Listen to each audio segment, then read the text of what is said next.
Hello guys, bago tayo magpatuloy ay pakidiinan mo naman ang like at subscribe at pisilin mo na rin ang bell button. Lagi daw alam ni Dwight Ramos na ang 2023 Fiba Basketball World Cup ang una niyang layunin. Honestly, the first time I heard about it was, I guess when I was like younger, they tried to get me for the under 16, but I was like, still, I wasn't that good, so I still wanted to work harder and stuff, practice more in America. And then probably the next time I heard about national team was just when I was in college. Out of nowhere, I saw the 23 for 23 list. I was on there and I was like, don't know how, but I was. January ng 2018, na ang listahan ng 23 na batang manlalaro ay inilathala na ng Samahan ng Basketball ng Pilipinas. Walang ideya si Ramos na kasama siya sa listahan, ngunit itinuring niya itong magandang balita. I guess that was the next time I heard about it, and then after that, I kind of just started thinking like, you know, if everything I'm doing is kind of geared towards preparing towards that. I'll try and do my best, and when I was in college there, improve as much as I can, and then in the back of my mind, the 2023 World Cup is approaching. Ang susunod na yugto para kay Dwight Ramos ay ang paglipat sa Pilipinas kasama ang kanyang kapatid dahil plano din niyang makapaglaro sa UAAP dahil habol din niya maging Gilas Pilipinas. But it was more because I finished 3 years of school and I only had 1 year left, and it was kind of like, do I stay and finish the last year of school and graduate, or move to the Philippines? And I thought my credits were going to transfer over, but I ended up starting as a freshman at Ateneo.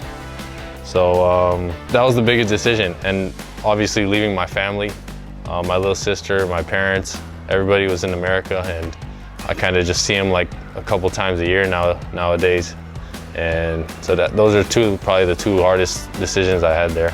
Gayunpaman, ang kanyang mahusay na paglalaro sa internasyonal na basketball ay makakakuha sa kanya ng maraming atensyon mula sa rehiyon dahil nakatanggap siya ng alok na maglaro sa Japanese League. National team, and we were playing against pro players already, and I felt like I was doing pretty well, and that I was ready to play professionally already. So I just didn't see the need to play college anymore, because you know, college basketball is like, it's pretty much to prepare you to play professional.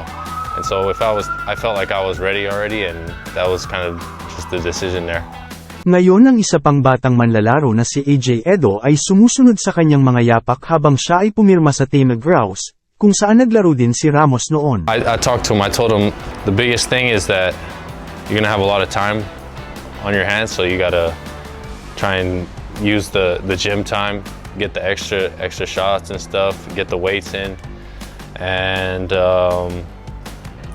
have a good attitude. I think that's the biggest thing when you're playing professional. Nobody wants to go to work with somebody with a bad attitude, and no one wants to play with someone with a bad attitude or coach someone like that. So I told him, like, no matter what happens, you're not touching the ball or you're not playing as much, just keep a good attitude and keep trying to improve. But that was the biggest thing, is just the attitude.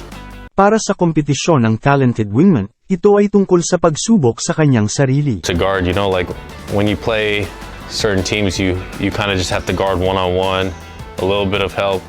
But when you play teams like here in Europe, there's just so much going on all over the court that, and it happens so fast that it really tests your mind and your fundamentals to make sure that you know what you're doing. And it was definitely tested yesterday.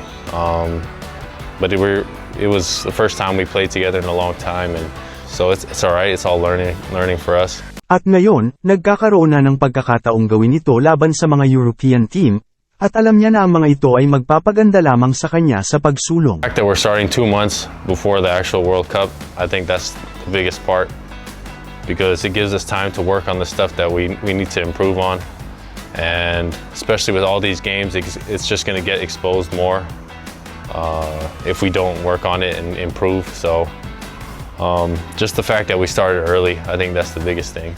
Hanggang dito na lang, ako po si Rich TV, maraming salamat po.